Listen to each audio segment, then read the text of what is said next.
Hello my dear students, উড়ান পাঠশালা তোমাদের সকলকে স্বাগত জানাই। আমি সৌমেন স্যার। আজকে আমি তোমাদের সাথে আরো একবার ম্যাথমেটিক্স ক্লাসে। তো আজকে আমরা টোটাল 20টা কোশ্চেন সলভ করব, যেরকম আমরা গ্রুপ ডি গ্রুপ সি এর এক্সাম ওরিয়েন্টেড কোশ্চেনগুলোকে সলভ করছি। তো ভিডিওটার ফার্স্ট টু লাস্ট পর্যন্ত তোমাদের ভালো করে দেখতে হবে আর স্টুডেন্টদের সঙ্গে শেয়ার করতে হবে। অবশ্যই আমাদের চ্যানেলটাকেও সাবস্ক্রাইব করতে হবে। তো চলো দেরি না করে আমরা আজকের ক্লাসটা স্টার্ট করি। আজকে প্রথম যে কোশ্চেনটাকে নিয়ে ডিসকাশন করবো আমরা, একটা এজ প্রবলেম দেওয়া আছে। বলছে 4 বছর আগে 4জন ব্যক্তির পরিবারের গড় বয়স ছিল 18 বছর। এই সময়ের মধ্যে একটি শিশুর জন্ম হয়। আজ পরিবারের গড় বয়স এখনো 18 বছর। তাহলে বর্তমানে শিশুর বয়স কত? তো এখানে বলছে যে একটা পরিবারে 4জন ব্যক্তি ছিল, 4 বছর আগেকার কথা বলছে। একটা পরিবারে 4জন ব্যক্তি ছিল, তাদের গড় বয়স ছিল 18 বছর। তো 4জন ব্যক্তির গড় বয়স যদি 18 বছর হয়, তাহলে 4জন ব্যক্তির টোটাল বয়স কত হবে? তাহলে 4 18 72 হবে, 4 দিয়ে গুণ হয়ে যাবে। কিন্তু সেই ঘটনাটা তো 4 বছর আগে ঘটেছে। তাহলে বর্তমানে প্রত্যেকের বয়স তো 4 বছর করে বাড়বে। তাহলে 4 বছর আগে সেই পরিবারের টোটাল বয়স ছিল 4 18 72 বছর। এখন আমি যদি বর্তমানে আসি, তাহলে বর্তমানে প্রত্যেকের বয়স 4 বছর করে বাড়বে। তাহলে 4 12 4 12 বলছি, সরি 4 4 16 বছর আরো বেড়ে যাবে সেই বয়সটার সাথে। তাহলে 72-এর সঙ্গে 16 যোগ হয়ে যাবে। বর্তমানে যদি আমরা ওই 4 জনের টোটাল বয়স বের করতে চাই, তাহলে আমরা কি করছি? 4 বছর আগে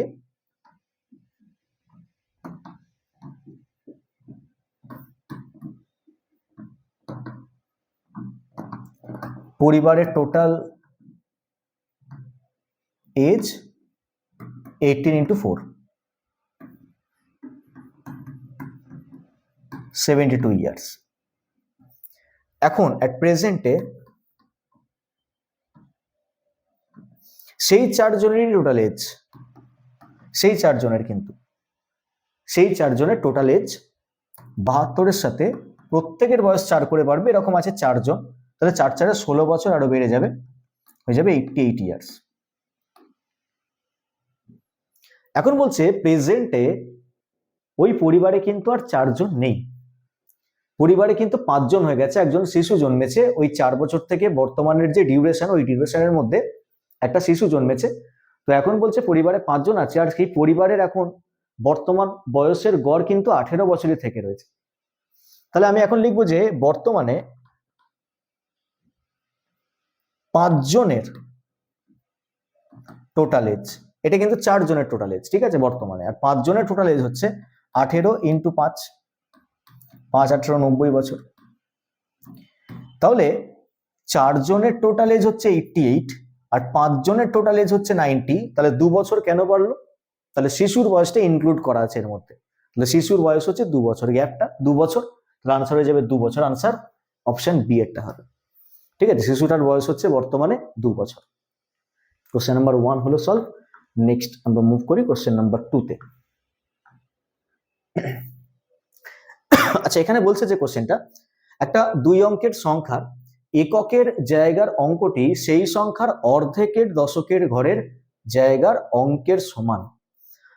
তো আরেকবার লাইনটা এখানে পড়ছি, ভালো করে মন দিয়ে শুনবে। বলছে একটা 2 অঙ্কের সংখ্যা রয়েছে, সেই সংখ্যাটার এককের জায়গার অঙ্কটা, মানে একক দশক করে যে এককের ঘরে, মানে লাস্ট ডিজিট যে নাম্বারটা হয়, সেই সংখ্যাটার অর্ধেকের, সেই সংখ্যাটার অর্ধেক মানে হচ্ছে যে মূল সংখ্যাটা, যে 2 অঙ্কের সংখ্যাটা ধরা হচ্ছে, তার তো একটা অর্ধেক নাম্বার আছে, তার অর্ধেকের দশকের ঘরের সাথে ইকুয়াল হয়ে যাবে, ঠিক আছে।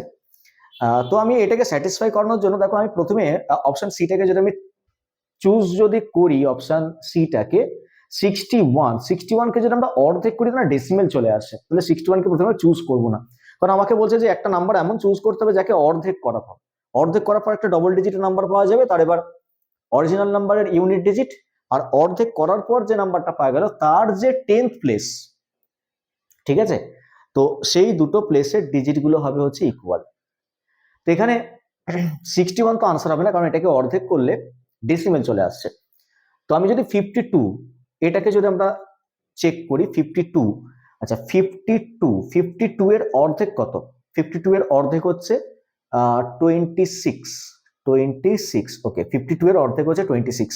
এবার দেখো এখানে বলেছিল যে প্রথম লাইনটাতে যে মূল সংখ্যাটা তুমি ধরছো, তার যে এককের ঘরের সংখ্যা, সেটা মূল সংখ্যাটার অর্ধেকের দশকের ঘরের সংখ্যার সাথে ম্যাচ করবে। মানে এই নাম্বারটার এই নাম্বারটা এই দুটো ডিজিট ম্যাচ করবে, নাম্বার বলবো না, এই দুটো ডিজিট কি করবে, ম্যাচ করবে। তো ম্যাচ দেখো করেছে, এখানেও 2 রয়েছে, এখানেও 2 রয়েছে, ম্যাচ করেছে। সেকেন্ড দেখো স্টেটমেন্ট কি বলা আছে, সেই সংখ্যাটির মানে মূল সংখ্যাটির, সেই সংখ্যাটার দশকের জায়গার অঙ্কটি, দশকের জায়গার অঙ্ক মানে 5-এর কথা বলছে, মূল সংখ্যাটার দশকের ঘরের অঙ্কটি ওই সংখ্যার অর্ধেকের, মানে ওই সংখ্যাটার অর্ধেক মানে এটা, ওই সংখ্যাটার অর্ধেকের এককের ঘরের সংখ্যার চেয়ে 1 কম। হ্যাঁ, স্যাটিসফাই করছে যে এর যে দশকের ঘরের সংখ্যাটা সেটা হচ্ছে 1 কম, কার থেকে কম, 6-এর থেকে কম। ঠিক আছে, অর্ধেক করার পর যে নাম্বারটা পাওয়া গেছে তার যে এককের ঘরের সংখ্যা সেখান থেকে 1 কম হচ্ছে এই নাম্বারটা, তাহলে ঠিক আছে, তাহলে ম্যাচ করছে। আর কি বলা আছে, বলছে সংখ্যাটির অঙ্কদ্বয়ের যোগফল 7, তো অঙ্কদ্বয়ের যোগফল সবকিছু স্যাটিসফাই করছে। তাহলে সংখ্যাটি কত, আমরা অপশন টেস্ট করে পেলাম হচ্ছে 52, আমরা অপশন বিটাকে চেক করি।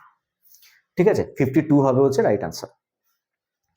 নেক্সট কোশ্চেনে আসবো, কোশ্চেন নাম্বার, আচ্ছা এখানে ডেটা ইনএডুকেট দেওয়া আছে, কখনোই পসিবল না। এখানে আমরা দুটো যে স্টেটমেন্ট আছে, প্রথম দুটো স্টেটমেন্ট, সেই প্রথম দুটো স্টেটমেন্ট থেকেই কিন্তু আমরা আনসার পেয়ে গেছি। সংখ্যাটা অঙ্কদ্বয়ের যোগফল যে 7 সেটা না দেওয়া থাকলেও আমরা আনসার বলতে পারবো। ঠিক আছে, আনসারটা হবে যে 52। এটাকে ইন ডিটেলস যদি সলভ করতাম তাতেও আনসার 52ই আসতো। ঠিক আছে, ইন ডিটেলস একটু বড়, তো আমি সে কারণে এই জায়গা দেখাচ্ছি না।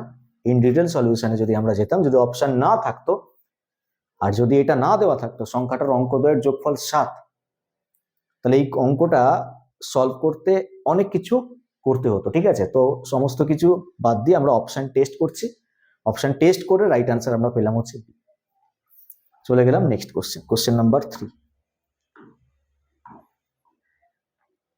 বলছে 10টা সংখ্যার গড় 40.2, তাহলে 10টা সংখ্যার টোটাল কত হবে, 402 হবে, 10 দিয়ে গুণ। তো পরে দেখা যায় দুটো নাম্বার ভুল যোগ করা হয়েছে, প্রথমটি প্রকৃত নাম্বারের চেয়ে 18 বড়। আচ্ছা, প্রথম সংখ্যাটা নাকি 18 বেশি নেওয়া হয়েছে। আচ্ছা, 18 বেশি নেওয়া হয়েছে মানে এই গড়টা না বেশি আছে এখনো পর্যন্ত, এবং দ্বিতীয় সংখ্যাটি 33-এর বদলে 13 যোগ করা হয়েছে, মানে দ্বিতীয় সংখ্যাটা আবার 20 কম নেওয়া হয়েছে, তাহলে অ্যাডজাস্ট হয়েছে কিছুটা। তাহলে প্রথম সংখ্যাটাকে 18 বেশি নিয়ে ফেলেছো, দ্বিতীয় সংখ্যাটাকে 20 কম নিয়ে ফেলেছো, তাহলে আলটিমেট রেজাল্ট কিন্তু কমে আছে, মানে এই রেজাল্টটা না কমে আছে। এই যে গড়টা বের করেছি, ভুল গড় যদিও এটা, এই গড়টা কমে আছে। কতটা কমে আছে গড় সেটা এবার ক্যালকুলেট করব, কিন্তু আমরা এটা বলতে পারি যে 10টা সংখ্যার যে অরিজিনাল যোগফল সেটা আগের যোগফলের থেকে 2 কম হবে। কেন 2 কম হবে, কারণ একটা হচ্ছে বলেছে সংখ্যা তুমি 18 বেশি নিয়েছিলে, আর একটা বলেছে 20 কম নিয়েছিলে, তাহলে আলটিমেট রেজাল্ট কি 2 কম। 2 কম হচ্ছে টোটালে চেঞ্জ হবে, টোটালে 2 কম, আর টোটালে যদি 2 কম হয় তাহলে অ্যাভারেজে কত কম হবে, যেহেতু 10টা সংখ্যা তাহলে 2কে আমরা 10 দিয়ে ভাগ করব, 2কে 10 দিয়ে ভাগ করলে কত আসে 0.2, তাহলে এর মধ্যে না 0.2 কম আছে, এর মধ্যে কি আছে 0.2 কম আছে। 0.2 যদি কম থাকে তাহলে অরিজিনাল গড়টা কত হবে, 40.2 এর সাথে আরো 0.2 অ্যাড করে দেবে, 0.2 অ্যাড করলে আনসার হয়ে যাবে হচ্ছে 40.4। তো আমি সমস্ত কিছু বলে দিয়েছি মুখে, ধীরে সুস্থে তোমরা জিনিসটাকে দেখো, কোশ্চেনটাকে নোট করো, নোট করে যা যা বললাম সেগুলোকে পয়েন্ট বাই পয়েন্ট লেখো, তাহলে জিনিসটা ক্লিয়ার হবে। ঠিক আছে, আমি এখানে কোনো সলিউশন দিলাম না, এমনি নর্মালি কোশ্চেনগুলোকে দেখে সলভ হয়ে যাচ্ছে বলে আমি কোনো সলিউশন দিলাম না। তোমরা ভিডিওটা দেখছো তো কোশ্চেনটাকে তোমরা লেখো, লিখে তোমরা যে সলিউশনটা আমি বললাম সেই সলিউশনটা লিখে তোমরা জিনিসগুলোকে বুঝো। নেক্সট কোশ্চেন নাম্বার 4 বলছে 3 অংশীদার এ, বি এবং সি একটি ব্যবসা শুরু করছে। এর মূলধন বলছে এর মূলধনের দ্বিগুণ বি এর মূলধনের 3 গুণের সমান, মানে এর যে টাকা ইনভেস্ট করেছে তার দ্বিগুণ মানে 2a ইকুয়াল টু বলছে যে বি এর মূলধনের 3 গুণের সমান 3b, এটা বলা আছে একটা জায়গায়। আবার বলা আছে বি এর মূলধন সি এর মূলধনের 4 গুণ, মানে আবার এটা বলা আছে যে বি এর মূলধনটা হচ্ছে সি এর মূলধনের 4 গুণ, এটা বলে দিয়েছে। তাহলে এখান থেকে আমরা A:B:C মানে এ বি সি এর ইনভেস্টমেন্ট রেশিওটা বের করব, A:B:C ইনভেস্টমেন্ট রেশিওটাকে বের করব। তো তার আগে আমরা A:B কত দেখতে পাচ্ছি, A:B দেখতে পাচ্ছি 3:2, আর B:C কত দেখতে পাচ্ছি, B:C দেখতে পাচ্ছি হচ্ছে 4:1। ঠিক আছে, B:C দেখতে পাচ্ছি কত 4:1। তো B এর ভ্যালুটাকে এখানে 4 বানিয়ে দাও, তাহলে B এর ভ্যালু এই জায়গায় 4 বানাতে গেলে ওপরের রেশিওটাকে আমি ডবল করে লিখবো, তাহলে এর ঘরে হয়ে গেল 6, বি এর ঘরে হয়ে গেল 4, সি এর ঘরে হয়ে গেল 1। তাহলে এই হয়ে গেল হচ্ছে তাদের ইনভেস্টমেন্ট রেশিও। এবার বছরের শেষে এত টাকা যদি প্রফিট হয়, তারা যে রেশিওতে ইনভেস্ট করেছিল সেই রেশিওতে প্রফিট ডিস্ট্রিবিউট করবে। লাভের মধ্যে বি এর লভ্যাংশ কত, তাহলে আমরা ক্যালকুলেট করব হচ্ছে এইভাবে, 16,500 টাকার 11 ভাগের মধ্যে 4 ভাগ, এটা কাটলে 1500 আর 4 দিয়ে গুণ করে 6000, তাহলে 6000 টাকা হয়ে যাবে হচ্ছে আনসার। 6000 টাকা অপশন বি তে রয়েছে, অপশন বি হয়ে যাবে হচ্ছে রাইট আনসার। ঠিক আছে, 4 নম্বর কোশ্চেন অংশীদারি কারবার থেকে ছিল, মানে বেসিক্যালি এটা রেশিওর প্রশ্ন, অংশীদারি কারবার বা রেশিও, একটার সঙ্গে একটা লিঙ্ক রয়েছে। নেক্সট চলে গেলাম হচ্ছে কোশ্চেন নাম্বার 5 এ। বলছে একটি বুটিকের মালিক গ্রাহকদের কত শতাংশ টুপি ক্রয় করেন সেটা গণনা করার সিদ্ধান্ত নেন। যদি দোকানদার গ্রাহকদের 40% গ্রাহক আইটেম কেনার সিদ্ধান্ত নেয়, মানে দোকানের গ্রাহকদের মধ্যে 40% গ্রাহক আইটেম কেনার সিদ্ধান্ত নেয়, তাহলে দোকানে যে সমস্ত কাস্টমার আসছে তার মধ্যে থেকে 40% কাস্টমারই ভাবছে যে আমি কিছু না কিছু জিনিস কিনবো, আর বাকি 60% তারা দেখে দুকে চলে যাবে দোকান থেকে, এরকম। তো এখানে বলছে যে দোকানের যত গ্রাহক রয়েছে তাদের যে 40% গ্রাহক তারাই কিন্তু জিনিস কেনার সিদ্ধান্ত নিয়েছে, মানে দোকানে যদি 100 জন কাস্টমার আছে তার মধ্যে 40 জনের চিন্তা ভাবনা যে আমি এখান থেকে কিছু জিনিস কিনবো, তারা কিনছেও, বাকি 60 জন চলে যাচ্ছে। বলছে সেই গ্রাহকদের, মানে সেই যে 40 জন গ্রাহক তারা যে জিনিস কিনবে, অনেক রকম আইটেম রয়েছে, সেই 40 জনের মধ্যে 15% টুপি কিনেছে। মানে যদি 100 জন কাস্টমার আসে তার মধ্যে 40 জন জিনিস কিনছে, সেই 40 জনের মধ্যে 15%, তাহলে 40 জনের 15% কত, 4 15 60, মানে 6 জন, তাহলে 6 জন টুপি কিনছে। তাহলে এই 100 জন কাস্টমারের মধ্যে 6 জন টুপি কিনছে। ঠিক আছে, 100 জন কাস্টমারের মধ্যে যদি 6 জন টুপি কেনে, তাহলে জানতে চাইছে মোট গ্রাহকদের মানে হচ্ছে 100 জনের মধ্যে কত শতাংশ টুপি কিনেছিলেন। তাহলে আনসার হবে 100 জনের মধ্যে যেহেতু 6 জন টুপি কিনেছে, তাহলে আনসার হয়ে যাবে 6%। 6% গ্রাহক টুপি কিনেছিলেন। Next question number 6। একটি 27 লিটার দ্রবণে 18% অ্যালকোহল আছে। বলছে কতটা মিশ্রণ তুলে নিয়ে তার পরিবর্তে 90% অ্যালকোহল দ্রবণ দ্বারা প্রতিস্থাপিত করতে হবে, যার ফলে মিশ্রণে 42% অ্যালকোহল থাকবে। রিপ্লেসমেন্টের কোশ্চেন, অ্যালিগেশনে সলভ হয়ে যাবে, কিন্তু একটা জিনিস খেয়াল রাখতে হবে, আমরা শেষে গিয়ে একটু ভালো করে জিনিসটাকে পড়ে সলভ করবো। তো ফার্স্ট স্টেপ আমাদের কিন্তু অ্যালিগেশন, সেটা আমরা করে ফেলি। বলছে একটা 27 লিটার দ্রবণে 18% অ্যালকোহল রয়েছে, তাহলে একদিকে লিখলাম 18%, কিছুটা মিশ্রণ তুলে নিয়ে তার পরিবর্তে তুমি 90% অ্যালকোহল যুক্ত একটা দ্রবণ দিয়ে প্রতিস্থাপিত করছো 90%, আর মিডিলে লিখছি হচ্ছে 42%। এবার তুমি অ্যালিগেশন চালালে, এদিকে ডিফারেন্স হচ্ছে 48 আর এদিকে ডিফারেন্স হচ্ছে 24, তাহলে কাটলে পাচ্ছি হচ্ছে 2:1। এবার এই জায়গায় একটা কাজ রয়েছে, এই যে এখানে বলেছে না মিশ্রণটা 27 লিটারের, এবার এখানে টোটাল মিশ্রণ কিন্তু আমাকে বলতে হবে 3 ইউনিটের, তা তোমাকে বলতে হবে লাস্টে গিয়ে 3 ইউনিট মানে 27 লিটার। তোমাদের মনে হতে পারে যে 27 লিটার দ্রবণে তো 18% অ্যালকোহল ছিল, তাহলে 18%-এর নিচে যেটা লেখা আছে 2, সেই 2 মানে তো 27 হওয়া উচিত। কিন্তু এটা যেহেতু রিপ্লেসমেন্টের কোশ্চেন, ওই যে বললাম লাস্টে গিয়ে একটু ভুল হওয়ার সম্ভাবনা থাকে, তো সেক্ষেত্রে আমরা কি করছি, যাতে জিনিসটা ঠিক করতে পারি তাই আমি ধীরে ধীরে জিনিসটাকে বলছি। লাস্ট গিয়ে তুমি কি করবে, এখানে 2 আর 1 3, সেই 3 ইউনিটের মান হচ্ছে 27 লিটার। এবার জানতে চেয়েছে যে কত লিটার তুমি দ্রবণ প্রতিস্থাপিত করেছিলে, তো 1 ইউনিট দ্রবণ আমরা প্রতিস্থাপিত করেছিলাম, তো 1 ইউনিটের মান কত, তাহলে 3 ইউনিটের মান যদি 27 হয়, তাহলে 1 ইউনিটের মান হবে কত, 9 লিটার। আনসার কত হবে, 9 লিটার। অপশন বি এরটা হবে right answer. Next question number 7।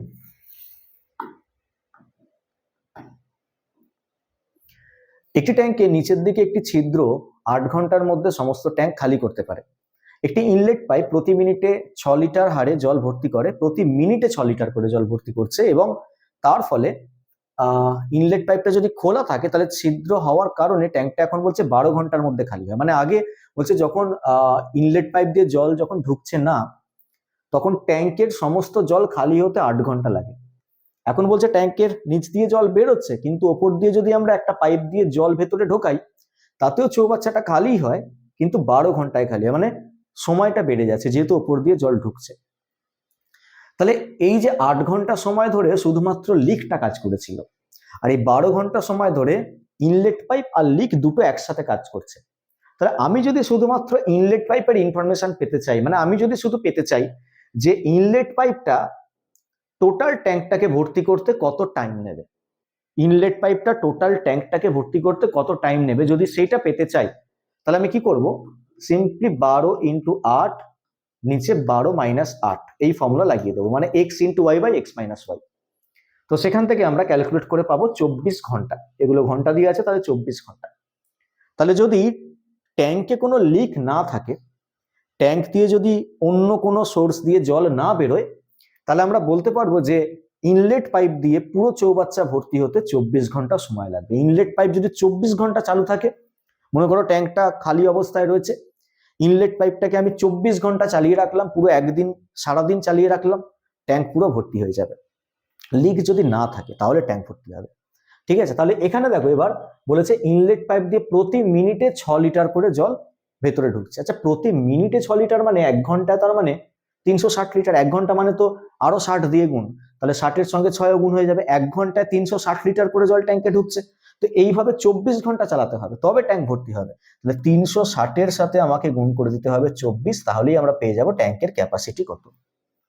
তাহলে ক্যালকুলেট করে নিই, এখানে গুণ করলে কত আসছে, শেষে তো 0 আসবেই, আর 4 6 24-এর 6 আসবে, শেষে একটাই রয়েছে, তাহলে 7960 আনসার হয়ে যাবে হচ্ছে এটা 7960, এত লিটার ট্যাঙ্কের ক্যাপাসিটি, এত লিটার। নেক্সট কোশ্চেন নাম্বার 8,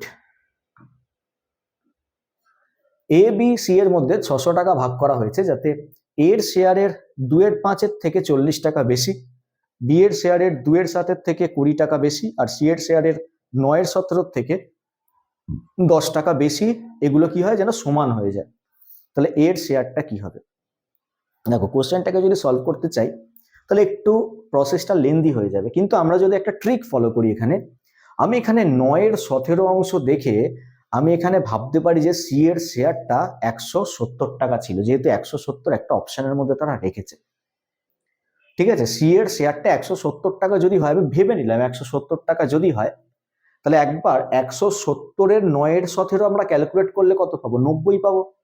মনে মনে ভাবছি এই জিনিসটা যে 9/17-এর সঙ্গে আমরা যদি 170-কে গুণ করি তাহলে কাটাকুটিটা ইজিলি করা যায়, তাই 170টাকে চুজ করা হয়েছে।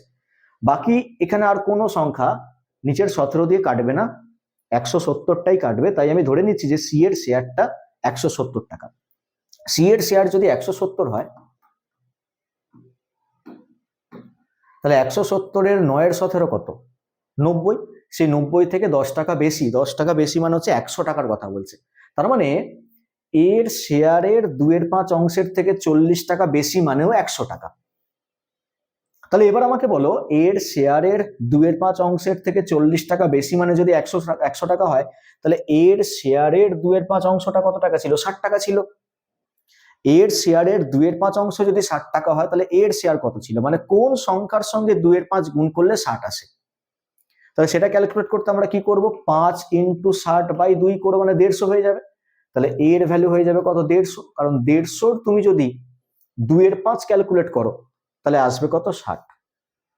আর সেই টাকাটার পরিমাণ 100 পেয়েছিলাম, সেটা মনে আছে নিশ্চয়ই, একবার চেক করো। মনে করো এর টাকা যদি 150 হয়, এর টাকা যদি 150 হয়, তাহলে এর শেয়ারের 2/5 অংশ কত, এর শেয়ারের 2/5 অংশ হচ্ছে 60 টাকা, তার সঙ্গে 40 টাকা আরো বেশি বলেছে, যোগ করলে কত আসছে, 100 আসছে। তাহলে এখানেও 100 ম্যাচ করেছিল, এখানেও 100 ম্যাচ করলো। এবার সি এর পরিমাণটা হচ্ছে, টোটাল তো আমরা 600 টাকা ডিস্ট্রিবিউট করছি, সি আর এর টাকা পেয়ে গেছি, এবার বি এর টাকা হচ্ছে, আচ্ছা আনসারে কিন্তু আমরা 150 দেখতে পাচ্ছি অপশন এ, আমরা এখনো চেক করছি না, সরি ভুল বললাম, অপশন এটাকে এখনো আমরা কিন্তু কারেক্ট মানিনি, ঠিক আছে, আমরা জাস্ট একটা চেক করছি। নেক্সট বি, আমরা যদি এইটাকে 100 টাকা বানাতে চাই, তাহলে এইটুকুটাকে হতে হবে কত টাকা, এইটুকুটাকে হতে হবে হচ্ছে 100, আচ্ছা 1 মিনিট, 100 টাকা যদি বানাতে চাই এই জায়গাটা হতে হবে হচ্ছে 80 টাকা। তো এই জায়গাটা 80 টাকা হতে গেলে তাহলে 80 × 7/2 হতে হবে, তাহলে 4 7 এখানে কত, 4 4 7 28, 280 টাকা হতে হবে। এবার একবার দেখে নাও যে তোমরা এই তিনটে নাম্বারকে যোগ করে যোগফলটা তোমরা 600 টাকা পাচ্ছ কিনা। দেখো এই তিনটে নাম্বারকে যোগ করে, হ্যাঁ যোগফলটা দেখো 600 টাকা আসছে। তাহলে যেভাবে ডিস্ট্রিবিউট আমরা করলাম অপশন টেস্ট করে, সেই ডিস্ট্রিবিউশনটা কিন্তু ঠিক। এর ভ্যালু হবে 150 টাকা। তাহলে আনসার হবে হচ্ছে অপশন 8টা। এটা এইভাবে তোমরা করতে পারো, অথবা যদি এটাকে ডিটেলসে সলভ করতে হয় তাহলে একটু লেন্দি হবে, কারণ আমাকে লিখতে হবে হচ্ছে এইরকম ভাবে, এর শেয়ারের পরিমাণ এ, তার 2/5 মানে 2a/5, তার সাথে 40 যোগ হবে, ঠিক আছে, ইকুয়ালস টু, তারপর আসবে হচ্ছে বি এর শেয়ার, তাহলে 2b/7, তার সাথে 20 যোগ হবে, ইকুয়ালস টু, আমি দুটো স্টেপ করে দেখাচ্ছি। এরপর লিখতে হবে হচ্ছে সি এর শেয়ার সি, তার সাথে 9/17 গুণ হবে, তার সাথে বিয়োগ হবে, 10 টাকা বেশি বলেছে, বিয়োগ না যোগ হবে এটা। তো এই তিনটে পার্ট হচ্ছে ইকুয়াল। তো এই তিনটে পার্টকে আমরা একটা অন্য ভ্যারিয়েবল কে ধরে নেবো, তারপর আমরা এ এর ভ্যালুকে কে টার্মে বের করব, বি এর ভ্যালুকে কে টার্মে বের করব, সি এর ভ্যালুকে কে টার্মে বের করব। আর এ বি সি এর যোগফল আমরা জানি 600, তাহলে সেই কে টার্মগুলোর যোগফল 600 হয়ে যাবে, কে এর মানটা পেয়ে যাব। সেই কে এর মানটার সাথে তুমি যে এর শেয়ার কত এটাকে ইকুয়েট করলে তখন এর মান তোমরা পাবে। স্টেপগুলো বললাম, তো এই স্টেপ ফলো করলে তোমরা কিন্তু আনসার পাবে, ডিটেল সলিউশন এটা।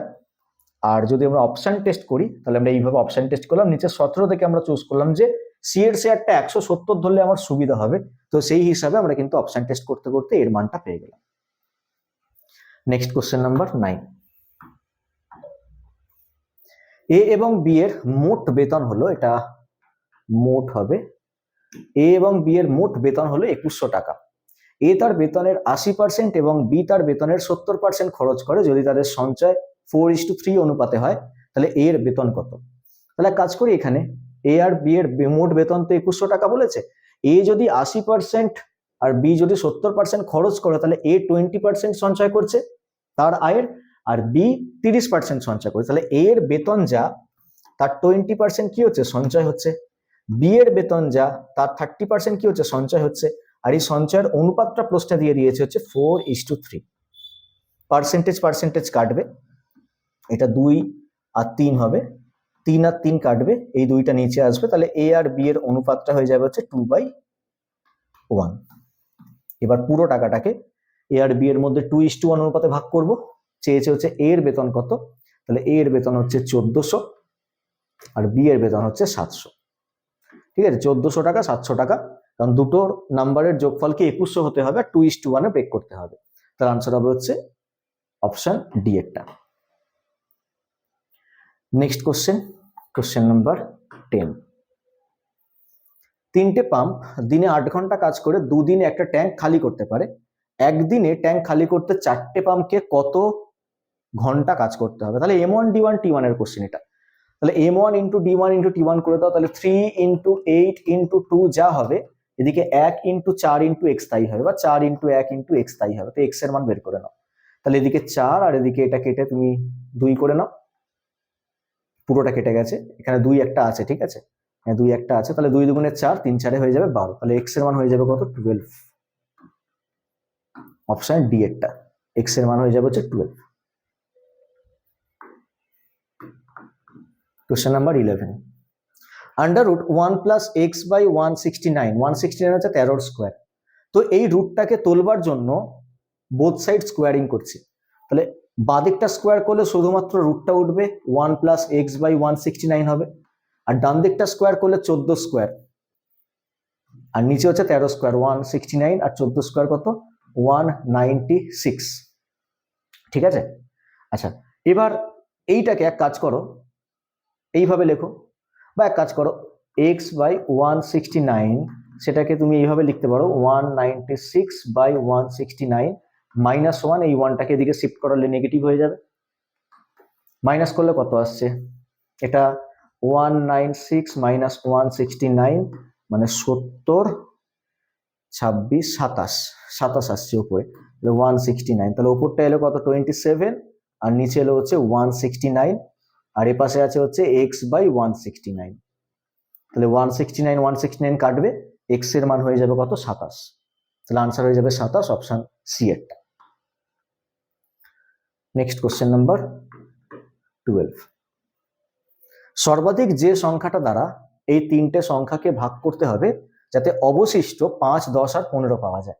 মানে বলছে যে এইরকম যে 155কে তুমি একটা সর্বাধিক নাম্বার দিয়ে ভাগ করবে যেন 5 অবশিষ্ট পাওয়া যায়, 260কে সেই সংখ্যাটা দিয়ে ভাগ করে যেন 10 অবশিষ্ট পাওয়া যায়, আর 315কে যেন সেই সংখ্যাটা দিয়ে ভাগ করে যেন 15 অবশিষ্ট পাওয়া যায়। তাহলে এটা করার পদ্ধতি হচ্ছে গসাগু।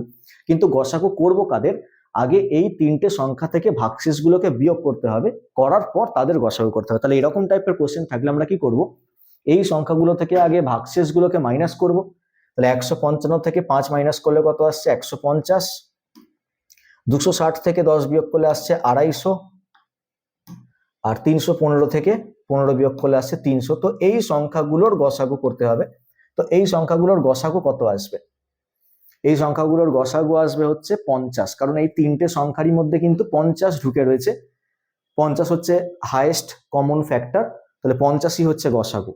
ঠিক আছে, 75 তো হবে না, কারণ 75-এর গুণিতক তো 225 হয়, 250 তো হয় না, তাহলে 75 হবে না। ঠিক আছে, এটা 250 হচ্ছে যেহেতু, আনসার হয়ে যাবে হচ্ছে 50। এদের গসাগু HCF, HCF হচ্ছে 50, মানে গসাগু 50, তাহলে আনসার হয়ে যাবে হচ্ছে 50।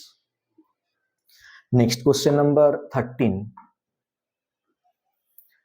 40% পণ্য 2% লোকসানে বিক্রি করা হয় এবং বাকি পণ্য 4% লাভে বিক্রি করা হয়। যদি মোট লাভ 250 টাকা হয় তাহলে বিক্রিত পণ্যের দাম কত? বিক্রিত পণ্যের দাম, দাম মানে কস্ট প্রাইস, তাই না? বিক্রিত পণ্যের দাম, দাম মানে হচ্ছে কস্ট প্রাইস। চাওয়া হয়েছে কি বিক্রিত পণ্যের দাম, মানে কি বিক্রয় মূল্য চাওয়া হয়েছে? চলো দেখি। 40% পণ্য, 2% লস করে, মানে 40% আর 60%, মানে 2:3 ভাগ হবে। এদিকটা 2% লস করে আর এদিকটা 4% প্রফিট করে বেঁচেছো, তাহলে ওভারঅল কি হবে দেখিব।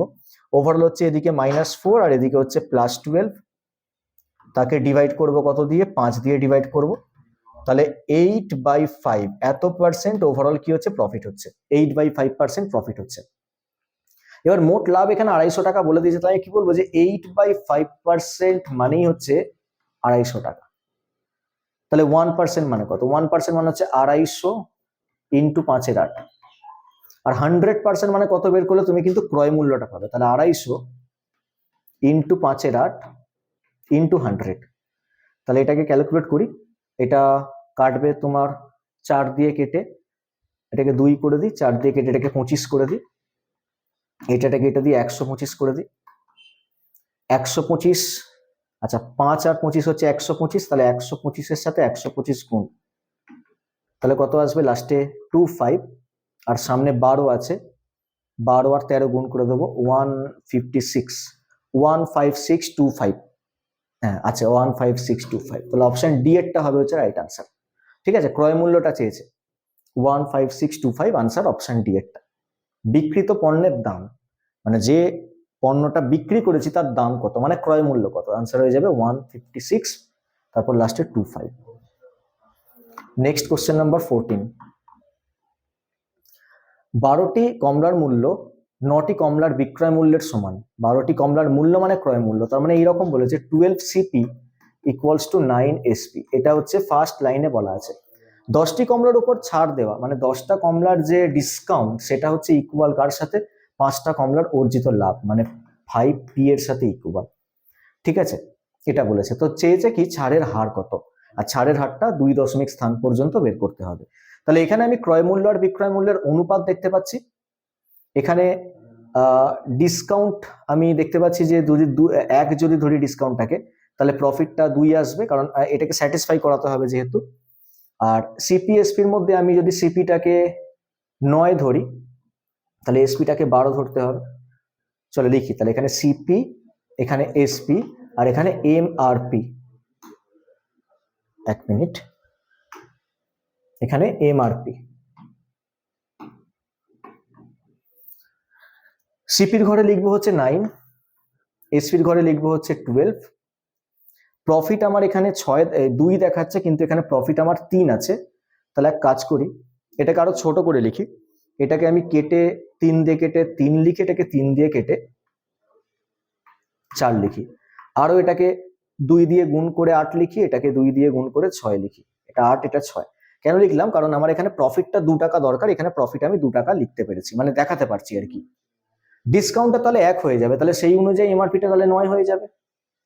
সেই অনুযায়ী এমআরপিটা কত হয়ে যাবে? 9 হয়ে যাবে। 9 থেকে 1 ডিসকাউন্ট দিলে 8। এবার 9 টাকা থেকে 1 টাকা ছাড়, তাহলে ছাড়ের হার কত? 9 টাকা থেকে 1 টাকা ছাড়, 9 টাকা থেকে 1 টাকা ছাড় মানে ছাড়ের হার হচ্ছে ইন্টু আরো 100 করে 11.11% হয়ে যাবে। 11.11% হচ্ছে ডিসকাউন্ট পার্সেন্টেজ। এটা হচ্ছে right answer. Next question number 15। এ, বি এবং সি একসাথে একটা কাজ 10 দিনে করতে পারে। এ একা কাজটি 20 দিনে করতে পারে এবং বি একা 30 দিনে কাজটা সম্পূর্ণ করতে পারে। সি একা কাজটা কত দিনে করতে পারবে? আচ্ছা, তিনজনে একসাথে করলে 10 দিন, এটা সিম্পল কোশ্চেন। এ, বি, সি একসাথে করলে কাজ 10 দিনে শেষ হবে। এ একা করলে কাজ 20 দিনে শেষ হবে, আর বি একা করলে কাজ 30 দিনে শেষ হবে। সিম্পল লসাগু করবো আমরা, 60 লসাগু, ওপরে এফিসিয়েন্সি 6, এখানে 3, এখানে 2 এফিসিয়েন্সি। সি এর এফিসিয়েন্সি অটোমেটিক্যালি দেখা যাচ্ছে 1 হবে, কারণ বি এর হচ্ছে এফিসিয়েন্সি 2 আর এ এর এফিসিয়েন্সি হচ্ছে 3। তিনজনকার মোট এফিসিয়েন্সিকে 6 হতে হবে। সি এর এফিসিয়েন্সি হচ্ছে 1। সি একা সম্পূর্ণ কাজ কদিনে করবে? তাহলে 60 কে ডিভাইড করবো সি এর এফিসিয়েন্সি 1 দিয়ে, 60 দিনে কাজ সম্পূর্ণ হবে। অপশন ডি এরটা right answer. Next question number 16। 8 জন ছেলে এবং 12 জন মেয়ে মিলে একটা প্রকল্পের কাজ 5 দিনে শেষ করতে পারে। সবাই মিলে কাজ করলে 5 দিন। যদি একই প্রজেক্ট শেষ করতে একজন ছেলের 50 দিন লাগে, তাহলে ওই একই প্রজেক্ট শেষ করতে একজন মেয়ের কদিন লাগবে? তাহলে এক কাজ করি, 8 জন বালক আর 12 জন মেয়ে মিলে যদি কাজ করে তাহলে কাজ 5 দিনে শেষ হয়ে যায়। সেই কাজ যদি আবার একজন ছেলে করে, একজন বালক যদি করে, তাহলে কাজ 50 দিনে শেষ হয়ে যাবে, এইটা বলা আছে। তাহলে বি আর জি এর এফিসিয়েন্সি রেশিওটা আমরা এখান থেকে পেয়ে যাব। তাহলে 5 আসছে 40 বি, আর এদিকে মাইনাস হয়ে যাবে, তাহলে 10 বি হয়ে যাবে, আর এদিকে যাবে হচ্ছে 5 12 60, 60 জি। তাহলে জি এর এফিসিয়েন্সি 1 আর বি এর এফিসিয়েন্সি 6। যদি বি এর এফিসিয়েন্সি 6 হয়, তাহলে মোট কাজের পরিমাণ এখানে আমি 6 বসিয়ে দিই, 6 ইন্টু 50 মানে হচ্ছে 300। মোট কাজের পরিমাণ 300 ইউনিট। এবার বলছে এই 300 ইউনিট কাজটা যদি একজন মেয়ে করে তাহলে কত সময় লাগবে? মেয়ের এফিসিয়েন্সি 1 করে, তাহলে 300 কে আমরা ডিভাইড করবো 1 দিয়ে, তাহলে 300 দিন সময় লাগবে। একজন মেয়ে যদি ওই কাজটা করে তাহলে 300 দিন সময় লাগবে। Next question number 17। দুটি পাত্রে মধু ও জলের অনুপাত 4:3 এবং 6:7। দ্বিতীয় পাত্র থেকে কতটুকু মিশ্রণ নিতে হবে এবং প্রথম পাত্র থেকে 3.5 লিটার মিশ্রণের সাথে যোগ করতে হবে যাতে নতুন মিশ্রণে মধু ও জলের অনুপাত সমান হয়ে যায়। মধু আর জলের অনুপাত সমান মানে 1:1 বানাতে হবে। দ্বিতীয় মিশ্রণ তুমি নেবে হচ্ছে 3.5 লিটার। আচ্ছা, আমরা অ্যালিগেশনে করবো সলভ। মধুর আনুপাতিক ভাগহার প্রথম মিশ্রণে হচ্ছে 4/7 অংশ, আর দ্বিতীয় মিশ্রণে মধুর আনুপাতিক ভাগহার হচ্ছে 6/13 অংশ। আর নতুন যে মিশ্রণ পাওয়া যাচ্ছে সেটা হচ্ছে 1/2। আমরা এক কাজ করতে পারি, যদি ভগ্নাংশকে কাটাতে চাই তাহলে আমরা 2, 7 আর 13 লসাগু আমরা প্রত্যেকটা ভগ্নাংশের সঙ্গে গুণ করতে পারি। ন্যাচারালি তুমি গুণ না করলেও হবে, এগুলোকে নর্মাল মাইনাস করলেও হবে। নর্মাল মাইনাস করলে 14 লসাগু হবে, ওপরে 8 7 মানে 1 গ্যাপ হবে, আর এদিকে হচ্ছে 13 দুগুণে 26 লসাগু হবে, উপরে 12 13 মানে 1 ডিফারেন্স হবে। কাটাকুটি করবে যখন, তখন ক্রস মাল্টিপ্লাই আগে করে নাও। এদিকে 14 আর এদিকে 26, মানে ছোট করলে আমরা কত পাচ্ছি? 2 দিয়ে কাটলে এটা হয়ে যাবে 7, 2 দিয়ে কাটলে এটা হয়ে যাবে হচ্ছে 13। আপাতত আমরা এতটুকু পর্যন্ত পেয়েছি। আচ্ছা, এবার বলছে যে প্রথম পাত্র থেকে 3.5 লিটার মিশ্রণ তুমি নিয়েছো, তাহলে 7 ইউনিট মানেই হচ্ছে 3.5। তাহলে দ্বিতীয় পাত্র থেকে তুমি কতটা নেবে? দ্বিতীয় পাত্র থেকে কতটুকু নেবে? তাহলে 7 মানে যদি 3.5 হয়, তাহলে 13 মানে কত হবে? তাহলে 7-এর কগুণ? 5 গুণ আছে, তাহলে 13-র 5 গুণ হচ্ছে 65, তাহলে 6.5 হয়ে যাবে। তাহলে 6.5 রয়েছে অপশন বি তে, তাহলে অপশন বি হয়ে যাবে রাইট আনসার। ঠিক আছে, তাহলে অ্যালিগেশন একটা অঙ্ককে কতটা তাড়াতাড়ি সলভ করতে হেল্প করে দেখে নাও একবার। Next question number 18। পাইপ এ একটি চৌবাচ্চা 8 ঘন্টা এবং বি 30 ঘন্টায় মধ্যে পূরণ করতে পারে। পাইপ এ দিয়ে চৌবাচ্চা 6 ঘন্টায় ভর্তি হয়, বি দিয়ে 30 ঘন্টায় ভর্তি হয়। বলছে দুটো পাইপ চালু ছিল কিন্তু চৌবাচ্চার নিচে একটা ছিদ্র ছিল, সুতরাং চৌবাচ্চাটা ভরাট হতে আরো 30 মিনিট সময় নিয়েছে। তাহলে এক কাজ করি, যদি ছিদ্রটা না থাকতো তাহলে এ আর বি তারা একসাথে চৌবাচ্চাটা কতক্ষণে ভর্তি করতো সেটা বের করি। তাহলে লসাগু তো 30 হবে, একজন 6 ঘন্টা বলছে, একজন 30 ঘন্টা বলছে। লসাগু 30 হবে, এফিসিয়েন্সি একজনকার 5 হবে, একজনকার 1 হবে। তার মানে 30 কে আমরা ডিভাইড করবো হচ্ছে 6 দিয়ে, 5 ঘন্টা সময় লাগতো। চেক করে নিয়ে আর একবার, 5 ঘন্টা সময় লাগতো। কিন্তু বলছে ছিদ্র থাকার জন্য 5.5 ঘন্টা লাগছে, আরো 30 মিনিট বেশি, 5.5 ঘন্টা লাগছে। ঠিক আছে, বলছে পূর্ণ চৌবাচ্চাটা ছিদ্র দিয়ে খালি হতে কি সময় লাগবে। তো এরকম বলছে যে এই দুটো নল দিয়ে পুরো চৌবাচ্চা ভর্তি হতে 5 ঘন্টা লাগে, আর ছিদ্র থাকার জন্য 5.5 ঘন্টা লাগছে। তাহলে আরেক কাজ করতে পারবো আমরা, ছিদ্র দিয়ে যদি 5.5 ঘন্টা লাগে তাহলে 5.5 ইন্টু 5, নিচে 5.5 মাইনাস 5 করে দিই, তাহলে আনসার পেয়ে যাবো। ডেসিমেল তুলে দিই, এটা কেটে কুটে 11 করে দিই, 11 ইন্টু 5 মানে 55 ঘন্টা হয়ে যাবে। Simple question. ঠিক আছে, অপশন ডি হয়ে যাবে হচ্ছে right answer. Next question number 19। 30 কিমি পার ঘন্টা গতিবেগে গাড়ি চালিয়ে বিনোদ তার অফিসে 5 মিনিট দেরিতে পৌঁছায়। যদি তার গতি 40 কিমি পার ঘন্টা করা হয় তাহলে সে অফিসে 3 মিনিট আগে পৌঁছে যাবে। তার বাড়ি থেকে অফিসের দূরত্ব কত? এটা বের করা ডিরেক্ট ফর্মুলার আছে। এই টাইপের কোশ্চেন যখন তোমরা সলভ করবে ডিরেক্ট ফর্মুলা লাগিয়ে দাও। প্রোডাক্ট অফ টু স্পিড, দুটো স্পিডের গুণফল মানে 40 ইন্টু 30, নিচে দুটো স্পিডের পার্থক্য ইন্টু সময়ের পার্থক্য। একটা 5 মিনিট দেরি, একটা 3 মিনিট আগে, মানে দুটোর মধ্যে পার্থক্য কিন্তু 8 মিনিটের, কিন্তু লিখতে হবে ঘন্টায়, তাই নিচে 60। এবার ক্যালকুলেট করে যেটা আসবে সেটা আনসার। দুটো শূন্য ওপর থেকে দুটো শূন্য কাটলাম, এটা কেটে কুটে 2 হলো, এই 2 আর 4 কেটে 2 করে দিই, তাহলে 8 দুগুণে হয়ে গেল 16। তাহলে 16 কিলোমিটার হচ্ছে দূরত্ব। এটা ডিরেক্ট ফর্মুলা, লাগিয়ে দাও ডিরেক্ট ফর্মুলা। আর একবার ফর্মুলাটা বলছি, ডিস্টেন্স বের করা ডিরেক্ট ফর্মুলা হচ্ছে দুটো স্পিডের গুণফল, নিচে দুটো স্পিডের ডিফারেন্স ইনটু টাইম ডিফারেন্স। কেন 8 লেখা হয়েছে? একটা 5 মিনিট লেট আছে আর একটা 3 মিনিট আগে আছে, তাহলে টাইমের ডিফারেন্স 8 মিনিটের, উপরে 8 নিচে 60, ক্যালকুলেট করে যেটা পাওয়া গেছে সেটা আনসার। সেটাই হচ্ছে দূরত্ব। Next and last question, question number 20। একজন চোর একজন পুলিশের থেকে 400 মিটার এগিয়ে রয়েছে, ঠিক আছে, এবং পুলিশটা একসাথে তাড়া করছে, এবার চোরটাও ছুটতে শুরু করেছে। চোরের গতি দিয়ে দিয়েছে 10 কিমি পার আওয়ার আর পুলিশের গতি দিয়ে দিয়েছে 15 কিমি পার আওয়ার। পুলিশটি ধরার আগে চোরটা কত দূরত্ব অতিক্রম করেছিল? তাহলে অলরেডি চোরটা 400 মিটার এগিয়ে আছে। চোর এই ডিরেকশনে যাচ্ছে, পুলিশও পিছন দিক থেকে এই ডিরেকশনে যাচ্ছে। চোরের স্পিড দিয়ে দিয়েছে হচ্ছে 10 কিমি পার আওয়ার, আর আরেকজনের স্পিড হচ্ছে 15 কিমি পার আওয়ার। আর স্পিডের রেশিও নিয়ে নিয়েছে, দেখো আমি পিছনে ইউনিট লিখিনি, 10-এর পেছনে কিমি পার আওয়ার লিখিনি, 15 পেছনে কিমি পার আওয়ার লিখিনি। তাহলে আমি কি করেছি, এগুলো ইউনিট গুলোকে নিয়ে নিয়েছি, মানে নাম্বার, সরি ইউনিট গুলো না, আমরা রেশিও গুলোকে নিয়ে নিয়েছি স্পিডের। ঠিক আছে, এবার আমরা কি বলতে পারবো যে এইখানে গিয়ে যদি ধরাটা পড়ে চোর, তাহলে চোর এইখান থেকে এতটা যেটা ছুটে সেটা 10 ইউনিট দূরত্ব ছুটেছে, আর পুলিশ যে এখান থেকে এতটা ছুটেছে সেটা হচ্ছে 15 ইউনিট দূরত্ব ছুটেছে। পুলিশ এখান থেকে এতটা যেটা ছুটেছে সেটা হচ্ছে 15 ইউনিট দূরত্ব, আর চোর যেটা ছুটেছে সেটা হচ্ছে 10 ইউনিট দূরত্ব। তাহলে এখান থেকে এতটা 5 ইউনিট হয়ে গেল। ওই 5 ইউনিট মানেই হচ্ছে 400। তাহলে আমি কি বলবো, 5 ইউনিট মানেই হচ্ছে 400। জানতে চাওয়া হয়েছে যে চোর কতটা ছুটেছে, তাহলে চোর তো 10 ইউনিট ছুটেছে, তাহলে 5 মানে যদি 400 হয় তাহলে 10 মানে 400 ডবল 800 হয়ে যাবে। তাহলে চোরটা 800 মিটার ছোটার পর পুলিশটা এসে তাকে ধরতে পারলো। তাহলে আনসার হয়ে যাবে হচ্ছে 800 মিটার, অপশন বি এরটা। 10টা কোশ্চেনের সলিউশন তোমরা দেখলে, আশা করি তোমরা সলিউশন গুলো বুঝতে পেরেছো, এনজয় করেছো ক্লাসটা। ভালো লাগলে লাইক শেয়ার করো, আর অবশ্যই আমাদের চ্যানেলটাকেও সাবস্ক্রাইব করো। Thank you everyone and keep learning.